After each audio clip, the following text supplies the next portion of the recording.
غنيمتي ووينتنا وجنة يا رب أركتني لبدي وحي ووينها هداد ومصر معنى وحويا حولها الكبيرة ishu wixii loo baahnaa inay aragto hadday arki weydo dhegtu wixii loo baahnaa inay maqasho hadday maqli weydo qalbigu wixii loo baahnaa inuu weelayo hadduu weelayn waayo waa dhib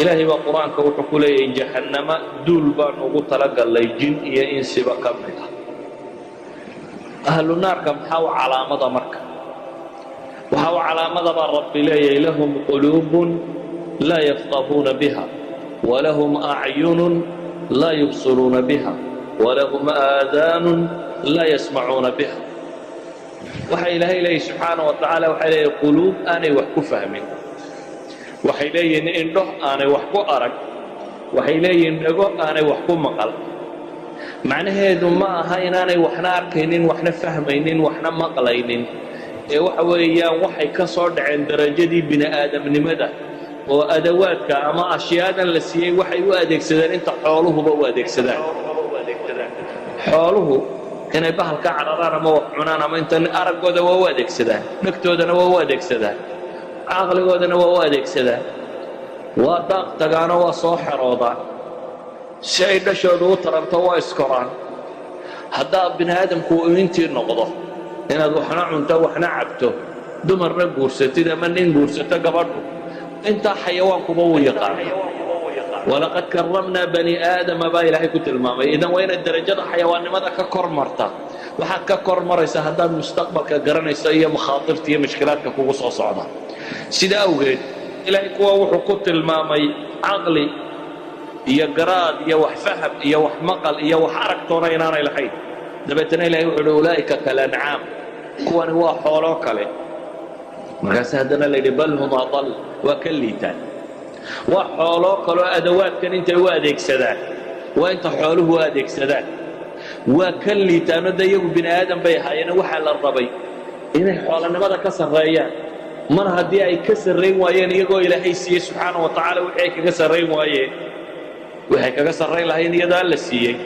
waa liitaan sida awgeed uma baahnin garaadkeenna iyo aqoontaada iyo raganimadaadu inay noqoto sidaad wax u cuni lahayd ama sidaad wax u cabbi lahayd ama sidaad mara u xidhan lahayd ama sidaad gabadh u guursan lahayd hadday aqoontaadu ku soo ururto waa aqoon liidata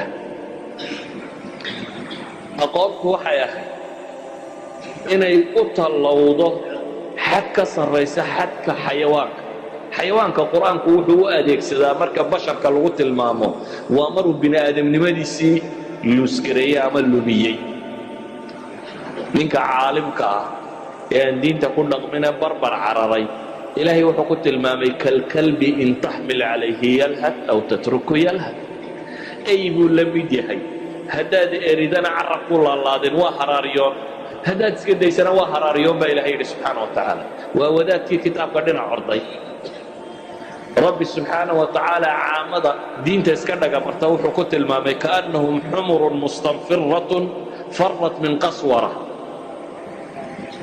دمير فرو لباحر يدي او أرضي وكالي لمدين بايلهين دمير فرو هو ديريا بقاها ندهدو اللي بحكسو عررين وحوقو أرجو دونا لك المامي عامضة يصدق مرة يسير ربي كتشيستين وحلقو المامي دمير عررين لمدين wadaadka kitaabka xambaarsan ee aan faa'iido badan ku qabin waxa lagu tilmaamay dameer buugaag la saaray ilaahay subxaanahu wa tacaala wuxuu ku tilmaamay inay la mid yihiin idan mar kasta oo qofka bini aadamkii caqligii iyo garaadkii iyo maqalkii iyo araggii la siiyey uu rabbi ku caabudi kari waayo ama se uu naar iskaga ilaalin kari waayo waa mushkiladii ugu weyneyd caalamku waa naar غنيمتي هو وينيدنا وجنة يا رب أركتدي لبدي وحي هو وينها هداد لمصة معناه دو حويان حولها كليدته حول ما قاعد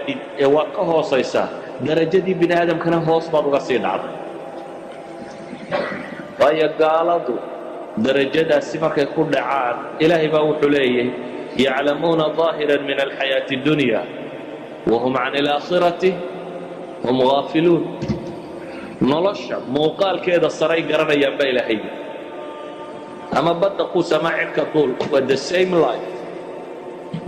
nolosha muuqaalkeeda saray garanayaan baa ilaahay yidhi subxaana wa tacaala wahum can ilaakhirati hum gaafiluun.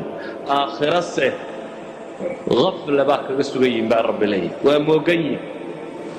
sida ogeed baa rabbi subxaana wa tacaala wuxuu ku tilmaamayaa gaaladu واقترب الوعد الحق فإذا هي شاخصة أبصار الذين كفروا يا ويلنا قد كنا في غفلة من هذا بل كنا ظالمين. إلهي wuxuu tilmaamaya inay halaan halkooda iyo calaacalkooda ay ka mid noqon doonto yaa waylana hoogayage qad kunna fii gafla min haada, arrinka kan waanu mooganayn amase waanu dhoohanayn walciyaadu billaah. sidaa awgeed maalintaasi waxa bini aadamku uu tamaniyo waxaa ka mid noqon doona waxaad hadda haysataa.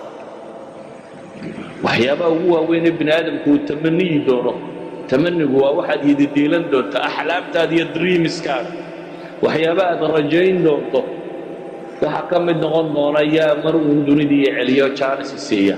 waa kan maanta aad sheekada ku bixinaysa ee beerdaraynaysa ee cayaaraysa ee boodboodaysa bal ee macaasida ku baxaya. waa wakhtiga maanta aan qiimaha agtaada ka lahayn. waa nolosha maanta aad isleedahay maxaad ku haysataa. dadku waxay isleeyihin maxaan haystaa, xoolo ma haysto, waxba ma haysto, maxaan ku haystaa meesha ka jooga. tan aad hiifayso ayaad ku warwari doontaa yaa mar dambe tii soo celiya. ilaahu yaa tii mar uun igu soo celiya.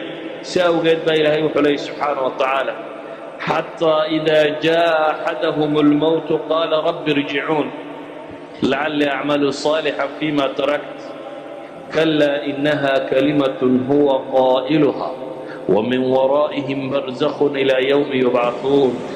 رب سبحانه وتعالى وحينات الماما يا وحب بن آدم كوهلان هالي دونا مكو على علي دونا ينيتهي رب ارجعون إلهو علي xagee lagu celiyaa.